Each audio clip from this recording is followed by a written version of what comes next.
नमस्कार जय जगन्नाथ पूनम किचन को वेलकम। मु आज गोटे सिंपल मिठा बनाया जाऊँगी छेना टाइप रो देखा किंतु ये छेनारे बनीनी कौन बनी आपड़ देखु।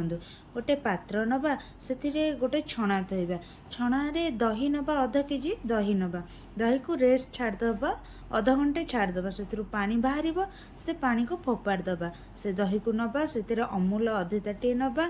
तापर चीनी नवा चीनी नवा पर भल भाव में गोलैदेव चीनी 3-4 चामच आप ने दहीटा खटा हो नापर आउ गोटे पात्र नवा ताको ढालीदबा से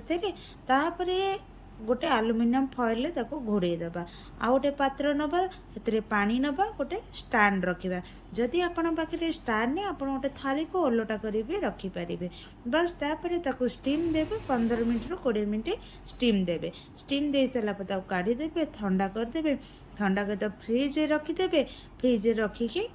काढ़े तापर उल्टे देवे उल्टेला परे से बस रेडी आमर केते सुंदर मिठा छेना मिठा आपको आपण बनातु केमिति लागिला मते निश्चय कमेंट बॉक्स रे जणेबे आ मो चैनल को लाइक सब्सक्राइब करेंगे। Thank you. जय जगन्नाथ।